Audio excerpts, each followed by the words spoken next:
Arratsaldeon, buenas tardes a todos. Bienvenidos a la rueda de prensa de la película Ni Just ni Soumis, película que forma parte de la sección oficial de esta 65 edición del Festival de San Sebastián. Y para hablar de la película, pues tenemos hoy aquí parte de su equipo. Tenemos a Bertrand Ferbe, productor, tenemos a su protagonista, Henri B., y a sus directores, Jean Livron y Yves Inand. Así que, bueno, están aquí, tenemos preguntas ya aquí delante. Empezamos. Hay coraje. Ánimo. Hola. Quería preguntar qué parte de lo que hemos visto en la película, de las historias que salen, es cierto y qué os habéis inventado por completo. Tú. Nada, es cierto, lo hemos inventado todo. No hay más que actores. Además, tuvimos que golpearlos para que actuasen. Esa es la respuesta. No hay nada más que añadir. La única persona que no es actriz es Ana. Pero además tenía un texto. Pero, según usted, ¿qué es ficción y qué no lo es en esta historia? Le pregunto yo a usted, para usted, ¿qué parte de ficción y de realidad hay?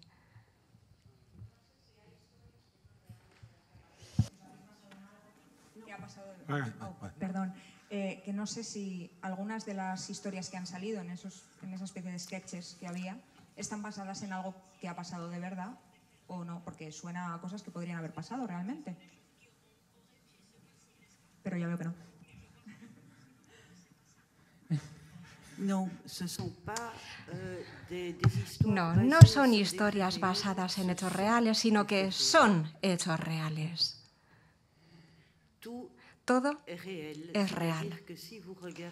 Si vemos todos los rush de la película, todas las secuencias, bueno, rodamos unas 200 o 300 horas. Ahí se pueden ver todos los interrogatorios, por ejemplo, de la mujer infanticida. Y todo eso se ha ido simplemente grabando en directo, por así decir, en este caso. No es que esté basado en hechos reales, es que son hechos reales. En el trabajo que hemos hecho, la riqueza es precisamente esa, mostrar las cosas tal cual son y nunca ni recrearlas ni transformarlas. No. Todo está en estado bruto. Luego, por supuesto, ha habido que montarlo, ¿verdad? Ha habido que hacer un trabajo de montaje. Pero yo llevo trabajando desde hace 40 años así. He hecho una gran carrera en la televisión como reportero y al cabo de 10 años, después de hacer este tipo de trabajo, me sentí profundamente insatisfecho porque nunca podía aplicar la cámara y el sonido en directo. Lo que hacíamos normalmente antes era simplemente ficción, más o menos, o radio, pero no hacíamos esto en televisión. Entonces, un día con Marco Gamench y yo mismo decidimos cambiar las cosas, tirarlo todo a la basura, incluso el cine, guardar solamente imagen y sonido directo, sin música, sin entrevistas, sin comentarios y sin nada. Y por eso, desde hace ya más de 30 años, lo que hago es este tipo de trabajo con una serie de personas como Yves, en donde captamos las cosas donde suceden una única vez y no dos veces. Así que todas las entrevistas han tenido lugar una única vez. Nuestro trabajo consiste en estar ahí en el momento en concreto y después trabajar de forma correcta con la imagen y el sonido.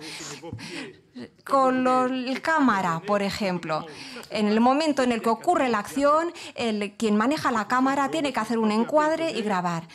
Así que me extraña muchísimo que me hagan esa pregunta, que me pregunten si es ficción o si no es. Pero también sé que desde hace 30 años me lo siguen preguntando una y otra vez. Así que no tiene usted por qué suicidarse por haberme hecho esta pregunta. Pues por supuesto que no, pero bueno, ¿pero qué dices?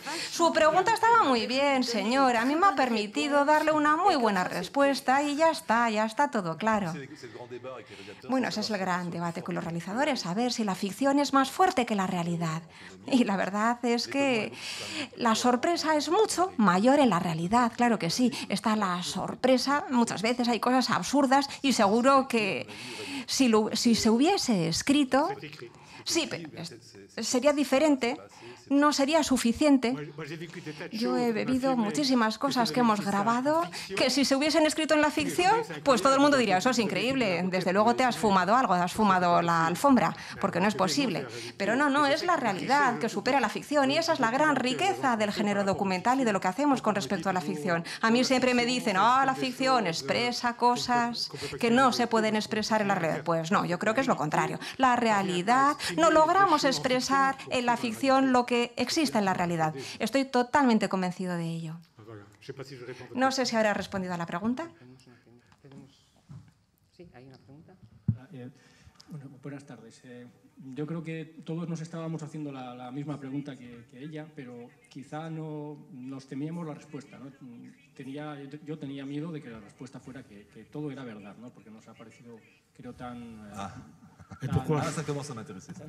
Esto es interesante. A lo mejor responde a tantos clichés, estereotipos que no queremos aceptar.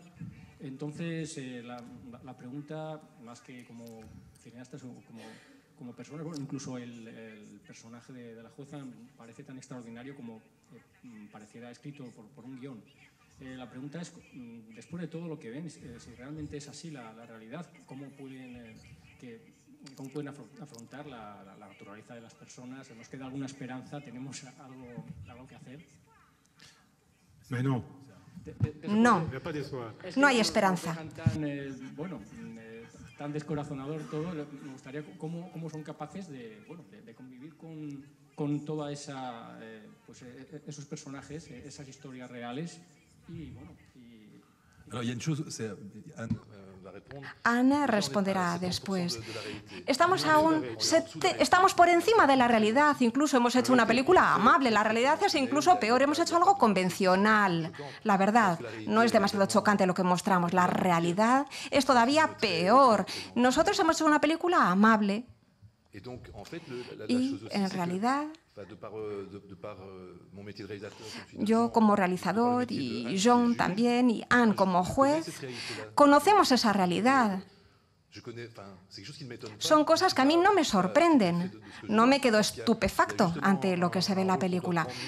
Pero nosotros como realizadores, nuestro papel es plantearnos por qué en un momento dado, cuando se nos propuso hacer esto para el cine, ¿por qué hemos elegido este tema? Pues porque creo que hay que mostrar este tipo de cosas y cuestiones. A mí me seduce la reacción, por ejemplo, de una sala ante una pantalla o ante una televisión. Pero lo que se ve no son cosas que sorprenden. Y Anne como juez, ¿a ella le sorprende la realidad? Pues no lo sé. La verdad es que quizá puede que sea presuntuosa. Les pido disculpas por ello, pero no entiendo que no se conozca esta realidad. La realidad existe. Yo la veo diariamente. Y simplemente quisiera decir que yo, ante esta realidad, lo que me planteo es que no podemos hacer igual que en una canción, es decir, siempre querer desayunar o comer en paz. No se puede. Y yo creo que ese es el mensaje que queremos transmitir. Y es que, sí, y me ha gustado mucho su reacción porque me enseña muchas cosas, aprendo muchas cosas y aprendo ahora que mi realidad no es la misma que la de otras personas y es normal, pero es cierto, quizá yo no me daba cuenta de esa distancia que puede existir entre usted y yo. No sé si me entiende, pero lo que usted ha dicho me interesa muchísimo porque desde luego aprendo a abrir los ojos, me enseña a abrir los ojos ante el hecho de que no todo el mundo parece estar al corriente de lo que ocurre. Para mí es evidente, yo pensaba que todo el mundo sabía lo que ocurre. Sí, todos los días. Pero también lo comprendo y por eso me interesa mucho lo que usted me decía, porque es cierto, cada uno vivimos en nuestra realidad, cada uno en nuestro mundo, vivimos cada uno en nuestra vida diaria, cotidiana y quizá no tenemos contacto suficiente con gente que vive otra vida diferente a la nuestra. Y puede que sea así para mí, que yo no tenga ese contacto, porque las personas que vienen a mi oficina, bueno, la gente que viene a mi oficina es la gente que conozco. Por ejemplo, la infanticida, la volví a ver hace 15 días. Por ejemplo, tenía que comparecer ante un tribunal y voy a llamarla por teléfono el martes para darle ciertas noticias, porque a ella le interesa saber cómo se ha recibido por ejemplo, la expresión de lo que se puede considerar su locura. Y a ella le interesa en la medida en que hoy está tomando una medicación necesaria para poder encontrar cierto equilibrio. Necesita apoyo y ayuda, porque si no, puede que su realidad, que eso siga volviéndose contra ella. Y yo creo que ese testimonio que muestra esa locura que ha podido vivir en un momento dado es algo indispensable para ella, pero quizá también para su hijo, porque tiene otro hijo, y para que todo el mundo pueda comprender bien ese momento al margen del tiempo, fuera del tiempo, en donde se produjo el fallecimiento de Ibrahim. Si no entiende lo que estoy diciendo, dígamelo, porque estoy intentando reflexionar al mismo tiempo. A medida que le hablo para intentar construir mi reflexión, voy pensando sobre la marcha. Y me parece que esto debería ser quizás siempre así, para que cuando nos despertemos después de haber hecho algo, decir, pero eso no era yo, y después poder ver y darse cuenta de que no era uno el que cometió eso. Dicho en otras palabras, esta mujer, la infanticida de la que hablamos, yo creo que Anne es la primera persona con quien esta mujer ha podido hablar, porque ni su familia, ni su marido, ni siquiera sabemos dónde está. Los psicólogos o psiquiatras pues también la habían dejado más o menos, la habían abandonado. La policía tampoco tiene formación para saberla escuchar, así que la primera persona con quien esta mujer ha podido hablar y expresar sus sentimientos y contar su desgracia ha sido Anne. Así que yo creo que es formidable ver cómo escucha, sobre todo cómo al final ya me parece que es formidable cómo habla con ella, cómo la escucha, ese esfuerzo de humanidad. Y creo que no estamos acostumbrados a ver cosas así y hay que mostrarlo. Nuestro trabajo como documentalistas o de cineastas implica tener que hablar de estas cosas. Pero a mí me encantaría, si todos los aquí presentes esta noche no durmieseis, me encantaría que esta noche no peguéis ojo. No, tampoco se trata de eso, pero bueno, pero a mí, si no duermen ustedes esta noche, pues bueno, es así, es que tengo razón. Exagera, no exagero. Pues claro que exagera. ¿Puedes poner el micro un poquito, digamos? No, esto está basado en una serie de televisión de la que yo, por ejemplo, desconozco. ¿Podríamos ir un poco al principio? ¿Cómo surgió la película? Ella en realidad, un poco, porque me da la sensación de que están dando por hecho cosas que yo desconozco. Por ejemplo, como que esta serie de televisión que no conozco. Jean y Marco, como otros periodistas, bueno, Jean todavía no estaban al comienzo, pero hacían una emisión, bueno, fueron, por ejemplo, a América Latina, a todos los continentes, y trataron, por ejemplo, guerras y conflictos, y en un momento dado se plantearon la cuestión siguiente. Vamos todos los años al Líbano, o vamos a las mismas zonas, y entonces pensaron que a fuerza de hacer siempre lo mismo, intento abreviar, los reportajes parecía que siempre los hacían fuera de las fronteras, siempre se interesaban por catástrofes humanas fuera de nuestras fronteras, en lugar de nuestro país. Y entonces Jean y otras personas decidieron concentrarse y hacer reportajes y documentales, pero dentro de Bélgica, en nuestro país. Y como decía antes, tiramos a la basura todo lo que habíamos hecho para la televisión. Y entonces hicimos una serie de reportajes. Y en el año 85, entonces, creamos una emisión que se llama Striptease. Una emisión que tenía lugar los miércoles por la noche, a prime time, a las 9 de la noche, que enseguida tuvo éxito. Y no es que nosotros seamos ingeniosos, sino que había una falta entre la sociedad. Y entonces llegamos en el momento idóneo para llenar un vacío. Y recuerdo que todavía no estaban las redes sociales, ¿verdad?, en el 85. Y la gente nos escribía y nos siguen escribiendo, y siempre cuento lo mismo.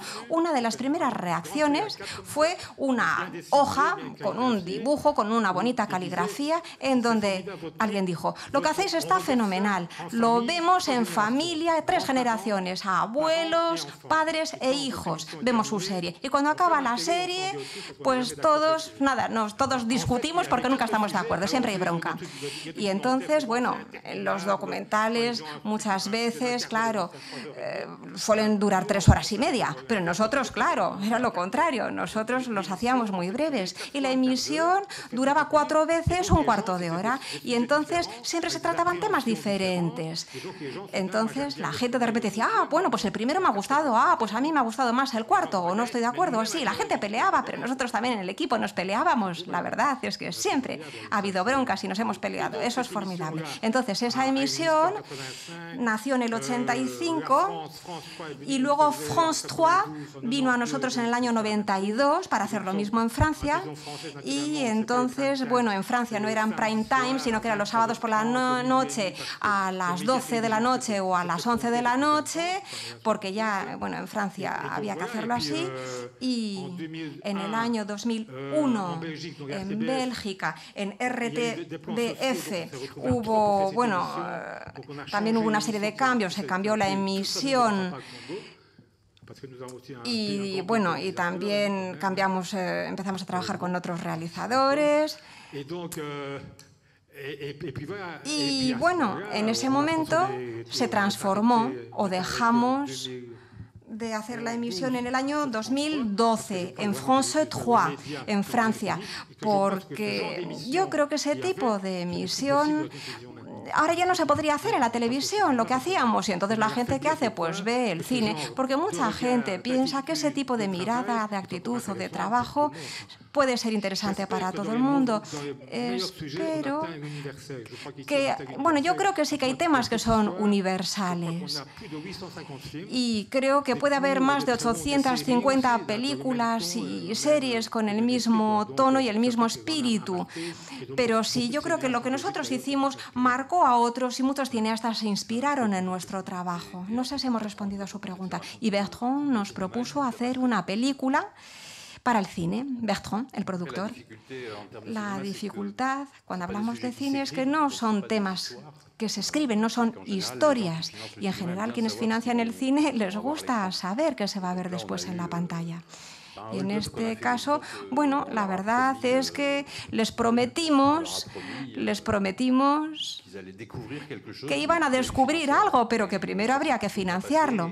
Todo salió bien, la verdad, y sí que tuvimos un problema, y es que como no hay nada escrito, hizo falta rodar algunas imágenes, mostrarlas, y luego intentar lograr que las imágenes no circulasen, porque claro, hacía falta un proceso también de autorización, es decir, que quienes aparecen ante las cámaras, procuradores, abogados, todos tenían que aprobar que fuesen a mostrarse esas imágenes. Entonces esa fue la dificultad, poder financiar una película con nada escrito y con imágenes también de este tipo. Pero bueno, fue divertido y lo pudimos hacer relativamente rápido, aunque luego el rodaje de la película duró 3 años.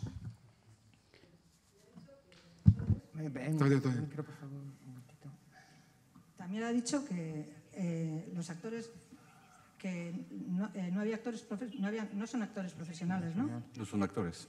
No son actores, ni ella tampoco. Ella es Jamais. juez, ¿no? Ella es, Jamais. No, elle est juge, una juez y son ella es personas juez, que comparecen por así. eso. C'est son vrai métier. Y en su vida real Es su verdadero oficio. es su verdadero oficio, pero realmente es como aparece en la película. Oui. Oui.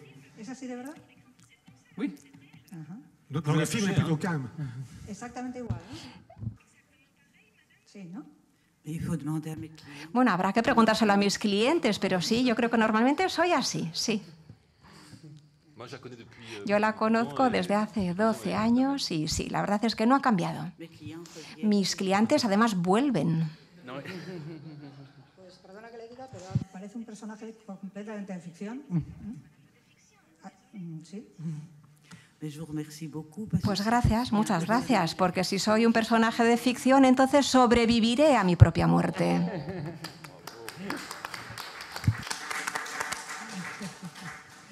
Creo además, Yves y Jean, que ya habíais colaborado con Anne, ¿no? Previamente en una película que se llamaba Le Flic, Le Juge, Oui. l'Assassin. Oui.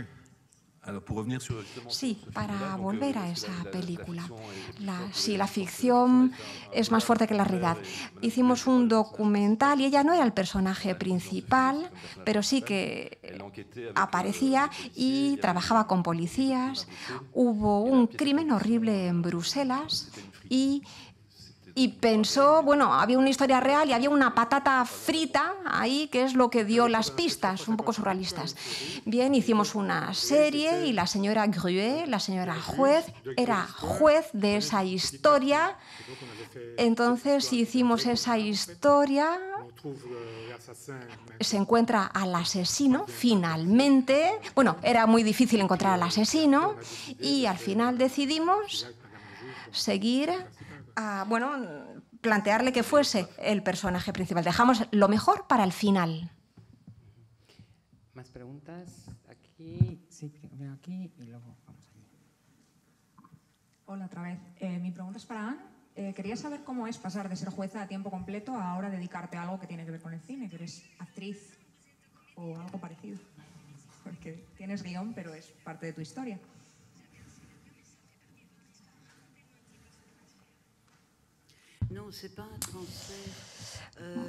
No es que haya pasado de una cosa a otra. La verdad es que me encanta oírles decir que yo podría ser un personaje de ficción, que puedo ser actriz o que podría haber interpretado comedia, pero que no, soy yo. Eso es lo que quiero que comprendan. Soy así todos los días. La cámara estaba ahí, por un lado, grababan, yo ni siquiera veía esa cámara, yo les ignoraba porque constantemente, bueno, no constantemente, pero yo en mi trabajo no es el de ser actriz, no, yo soy juez de instrucción, punto y aparte. Y eso es un trabajo que defenderé hasta el final, aunque en Bélgica se habla de suprimir la figura del juez de instrucción para que se convierta en otra cosa. Yo lo único que quiero decir es que el trabajo que realiza un juez de instrucción, alguien que se interesa por la gente, por las personas, que intenta dirimir la verdad, hablar con los culpables, sospechosos, víctimas, eso es lo que hace un juez de instrucción. Eso es lo que hago, ese es mi trabajo. La cámara hace su trabajo por otro lado. Estos señores hacen su trabajo por otro lado. Así que no, yo soy así, yo no me desdoblo, no hay desdoblamiento de personalidad, no hay nada. Yo por un lado y ellos por otro lado. Cada uno hace su trabajo y lo único es que todo coincide dentro de la misma sala. No hay ningún truco, no hay escenario, no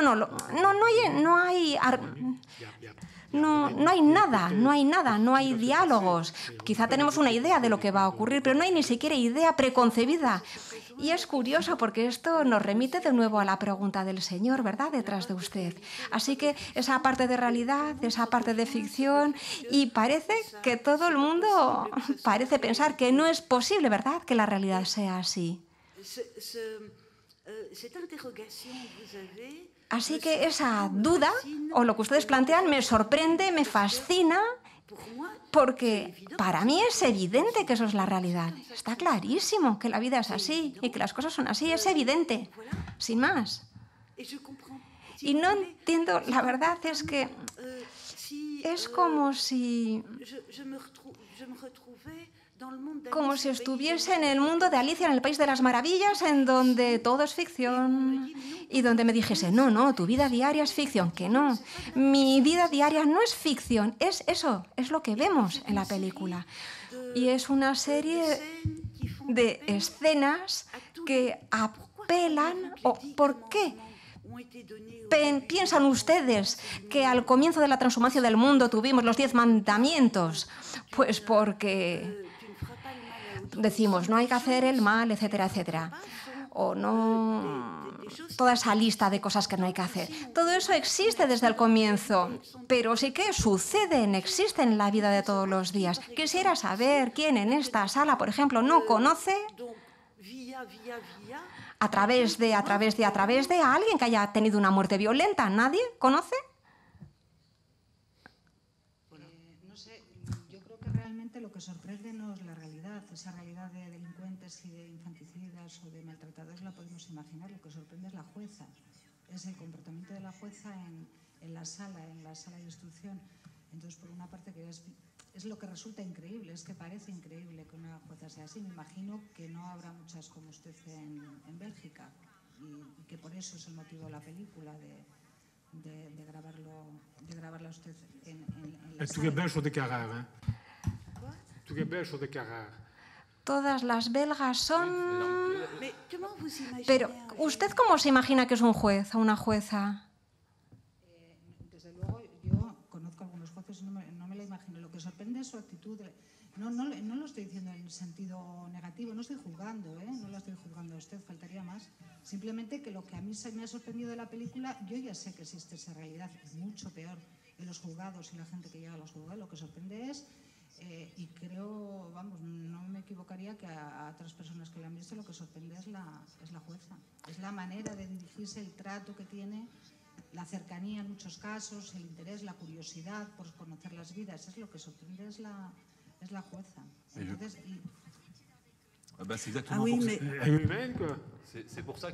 Y por eso, si hubiese hecho usted la película, seguro que hubiese elegido a la misma jueza. No, no es cierto, dice la jueza. Lo que es cierto es que en Bélgica la función del juez de instrucción, que ha evolucionado muchísimo también en otros países, implica ir a hacer lo que he dicho antes, ir a buscar la verdad, sin ningún interés personal. Si tenemos por un lado al procurador que está buscando la culpabilidad, los elementos de culpabilidad, si tenemos al abogado que está buscando lo contrario, entonces llegamos a un afrontamiento interesado por las dos partes. Pero en Bélgica tenemos la suerte de tener esta figura del juez de instrucción que no tiene interés alguno, ningún interés. Solamente no es él, no es el juez el que condenará o no condenará. No será otro juez el que emita su veredicto. Él simplemente prepara el dossier e intenta arrojar luz con respecto a qué ha sucedido, quién puede ser el autor posible. en España también es lo mismo que en España. Existe también la figura del juez de instrucción y me parece que el mismo papel o similar, sí. Creo que me gustaría decir dos cosas en la misma dirección de lo que dice usted. En general, hemos tenido autorizaciones especiales porque muchas veces no se autoriza a las cámaras a entrar en esos lugares. Entonces sí que hay una realidad que está ahí, que no tenemos costumbre de ver, puesto que normalmente nos autoriza a mostrarlo. Y por otro lado, cuando nos acercamos a esta vida y a esta realidad, sí que entramos en los códigos de ficción con música, con comentarios, etcétera, etcétera, que quitan parte de realidad, que lo desrealizan. Y nosotros hemos querido mostrarlo en bruto. Entonces, a fuerza de estar en una realidad ficcionalizada por los medios televisivos, es la realidad lo que parece convertirse en irreal. Por eso, algo importante que me parece a mí en Striptease, y uno de los motivos por los cuales he querido hacer un largometraje y proponerlo al cine, es porque efectivamente no se ha ficcionalizado, es tan poco ficcionalizado con respecto a lo demás que parece irreal, pero no, es muchísimo más real que cualquier otra cosa que se nos venda como real. Tenemos más preguntas. Una pregunta más. Quizá para terminar, a mí hay una cosa que creo que también nos estaremos preguntando muchos. Evidentemente, bueno, vemos que Anne se presta a participar en esta película, pero la gente que aparece con ella en todas estas conversaciones, ¿cómo ellos se prestaron? ¿No tenían inconveniente en que hubiera una cámara grabándoles cuando estaban en situaciones bastante difíciles? Hemos trabajado con autorizaciones. Todas las personas grabadas aceptaron. Por ejemplo, en la oficina de la jueza llegaban estas personas con su abogado. Es decir, que muchas veces había primero una conversación, un contacto previo entre nosotros con los abogados. Tenían que dar su autorización. Y si no era así, si no había esa autorización, nosotros no grabábamos. Autorización del abogado o abogada y también autorización una vez que salían de la oficina. Así que sí, todo el mundo tenía que dar su acuerdo. Y también acuerdos, ciertas personas pidieron simplemente que se pixelizase su cara. Y hay personas que no se mostraron. Hubo personas que no aceptaron y entonces simplemente pues no lo hicimos, y otros que quizá empezaron a hablar y después dijeron que se arrepentían. No lo sé cuántas horas de rush, de secuencias hay, 200 horas.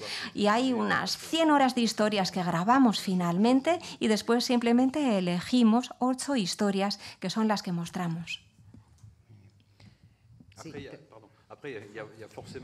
Y luego, por supuesto, hay una parte de personas grabadas, pero, como dice Jean, son personas que además se juegan mucho. Su problema no es la cámara, sino convencer al juez.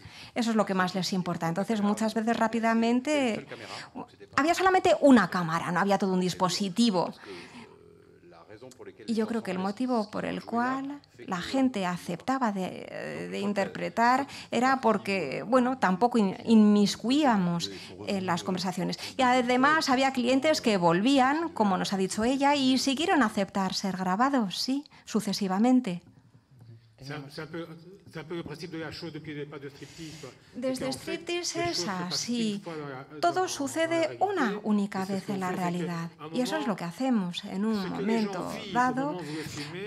Son cosas que esas personas están viviendo en un momento dado y eso es mucho más importante para ellos y olvidan lo demás.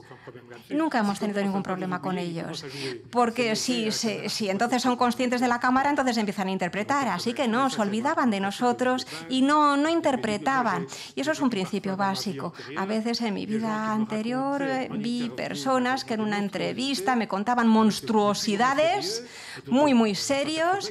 Y en cuanto nos dábamos cuenta de que estaban contando tonterías, la verdad. Pero muchas veces se presentaban como una realidad. Entonces nosotros hemos querido hacer lo contrario. Mostrar a personas que viven una realidad y mostrarla, que están en una realidad tan complicada como saber si van a ir a la cárcel o no, por ejemplo. Y está claro que en cuanto nos dábamos cuenta de que se falseaba lo que decían, pues no grabábamos. Y además somos muy flexibles, somos muy blanditos. Creo que somos muy amables en nuestro trabajo. Teníamos ahí una, sí. Sí, yo quería preguntarles un poco sobre el perfil de los clientes, de los comparecientes, porque yo no sé hasta qué punto, pues, que hay un perfil también muy definido de gente de determinados orígenes étnicos o de segunda o tercera generación.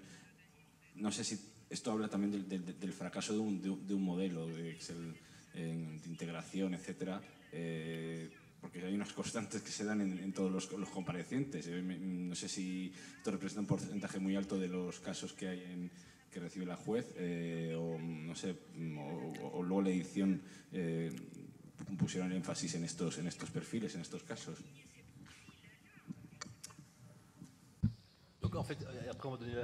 Después daremos la palabra a Ana. Esas historias, las historias breves que mostramos en la película, las elegimos independientemente del origen de estas personas. Simplemente las elegimos sin plantearnos cuáles eran los orígenes de estas personas, sin plantearnos, ¿queremos ser políticamente correctos o no? No, simplemente nuestra elección ha sido radical y además era, no hubo demasiado debate entre nosotros por qué este sí o por qué este no. No, parecía que estaba bastante claro. Y luego, en cuanto a estos clientes, yo creo que conozco a Ana desde hace muchos años, que voy a su oficina y creo que representa lo que vemos allí. Ella nos dirá. Y en todos los casos que hemos grabado había 3 belgas. No sé si es un fracaso de integración o no, pero es cierto que había 3 belgas. Más que el origen etnológico, lo más importante es el origen social. Son personas pobres, sin medios. Se ve. No hay delincuentes de cuello blanco en la película. Son personas relativamente que no tienen formación, educación, que ni siquiera tienen medios económicos para defenderse. Y claro, y muchas veces, a veces pueden tener abogados que no son demasiado eficaces. No nos hemos basado en ningún perfil etnológico, pero sí que creo que lo que reflejan es un perfil social. Dos cosas. No vemos delincuentes de cuello blanco porque después la instrucción se reparte entre los jueces terroristas, los de finanzas y los de derecho común. Yo soy juez de derecho común, entonces no recibo delincuentes de cuello blanco, salvo gente, por ejemplo, pues que ha hecho estafas. No, yo no recibo a delincuentes de ese tipo, de otra escala de la sociedad, por ejemplo, o que trabajen con sociedades offshore. En segundo lugar, hablábamos de segunda y de tercera generación y de fracaso de la integración. No hay fracaso de la integración. Estas personas son nuestra sociedad. Son gente de Bruselas, son quienes se integran y componen la sociedad de Bruselas junto a otras personas. No hay un grupo de personas mal integradas y otros bien integrados. Simplemente hay un grupo de personas diferentes, que son tan diferentes como si hablamos de la comunidad homosexual. Entre ellos encontraremos a personas muy diferentes entre sí, ¿verdad? Y no tiene ningún sentido hablar de una comunidad en ese caso. Entonces tiene el mismo sentido o menos hablar de la comunidad que viene o derivada de la integración. Todos estamos juntos, vivimos juntos en el mismo territorio. Y es nuestra sociedad. Volviendo un poco a lo que antes ha dicho mi compañera, porque estoy de acuerdo con ella, me ha sorprendido más la juez de instrucción que los casos, vamos a decir. Entonces, sinceramente, ¿ustedes hubieran hecho la misma película con cualquier juez? No hubiésemos hecho cualquier película. Hemos hecho esta película, porque teníamos las condiciones para poder hacer esta película. Quizá con otra jueza no lo hubiésemos hecho, o hubiésemos hecho una película diferente si hubiésemos tenido otra jueza, tratando quizá historias diferentes. Lo que está claro es que Ana, el hecho de haber trabajado con ella anteriormente, nos daba confianza, y creo que no hubiésemos tenido la misma película si hubiese sido con una jueza o un juez que no conociésemos o que no tuviese confianza en nosotros. Hemos rodado durante casi 3 años y yo creo que era importante además trabajar con ella a lo largo del tiempo y teniendo libertad para rodar. Y durante estos 3 años, hombre, ella tampoco nos pedía demasiadas cosas, pero sí que está claro que ha requerido de ella mucha energía, sí. Muchas veces digo que mi trabajo no era hacer cine, sino ser juez de instrucción. Luego, cuando uno ha estado trabajando y al mismo tiempo había un rodaje, bueno, pues es cierto que por la noche cuando volvía a casa me miraba en el espejo y decía: Ana, no te olvides que eres juez de instrucción y que de eso es de lo que comes. Lo siento mucho hablar de esas consideraciones materiales, pero vivo de eso y desde luego no del cine.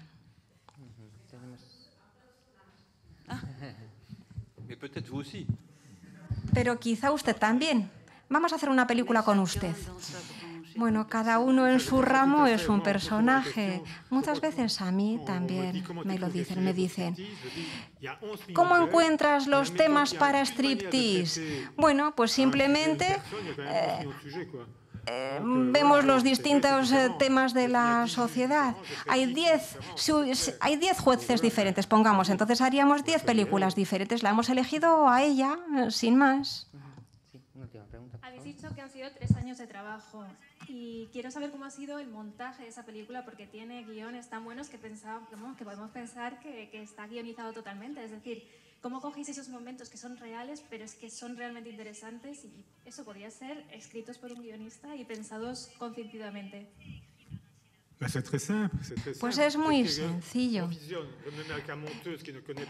Trabajaba en la sala de montaje, visionábamos todo, escribíamos todo, anotábamos todo y con cada secuencia íbamos viendo qué cosas se correspondían a lo que nos interesaba. Entonces yo veía todo ese material y había puntos rojos, verdes, azules, poníamos una serie de puntos y después se sintetiza, vemos si estamos de acuerdo o no. Entonces, por ejemplo, en rojo está la encuesta, el caso cronológico. Entonces, ahí había una línea y luego decíamos, vale, ¿qué necesitamos ahora? Necesitamos detalles, historias de los clientes y simplemente tomábamos lo más interesante, lo más divertido y lo más interesante. Y entonces eso, por ejemplo, prostitutas. De comienzo a fin hubo muchos casos de prostitutas. Entonces lo que hicimos fue, claro, teníamos imágenes para 3 horas y media. Entonces con Bertrand y con Yves, pues entonces yo les enseñaba esas 3 horas y media y ellos estaban desesperados, decían, no lo vamos a conseguir nunca. Pero para mí estaba bastante claro. Entonces luego se trataba de ir cortando, sintetizando para llegar a 1 hora y pico. Y luego dijeron, bueno, en vez de 1 hora 50, 1 hora 40. Entonces había que cortar. El ritmo era muy importante. El montaje fue muy sencillo, fue apasionante. Cuando, ¿sabes? Yo no siempre sé lo que quiero hacer, pero sí que sé lo que no quiero hacer. Eso lo sé desde siempre. Cuando eso está claro y tienes una historia como esta, pues es formidable, es una gozada. Yo soy ya un jubilado y la verdad es que me encanta seguir trabajando. A mí siempre, la vida me ha encantado trabajar y por eso siempre he pensado que estaba de vacaciones. Cuando el material es bueno, pues ya la película ya casi se ha hecho en el rodaje. Es mucho más fácil entonces elegir. Cuando tienes mucho material bueno, es fácil.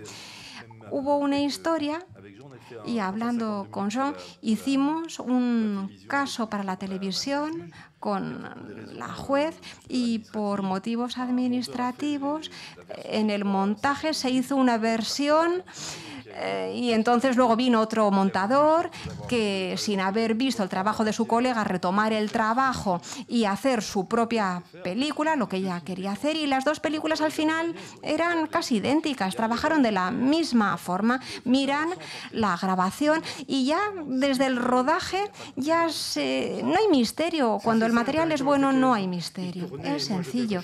Ellos grababan, yo lo veía todo por la noche y ya se veía desde las notas, yo ya casi ya sabía qué íbamos a guardar y qué íbamos a tirar. Y luego trabajo con expertos, con el montador para confirmar mi visión, porque yo al final de la película, al final me doy cuenta de que mi presentimiento al comienzo era bueno. Pero para mí el montaje es muy sencillo. Cuando el material es bueno, es muy sencillo. Y solamente hay una toma, hay una única toma. Esto no es como en ficción, no. Hay una única toma. Yo no puedo decir, voy a tomar la toma 80 porque la actriz ha hecho esto o aquello. No. Solamente hay una toma y ya está. Y luego elijo. Muy bien, pues tenemos que terminar la rueda de prensa. Solo nos queda agradecer a todo el equipo de la película, a Anne, que hayan venido. Les deseamos muchísima suerte con la película cuando se estrene y en los festivales también. Muchas gracias.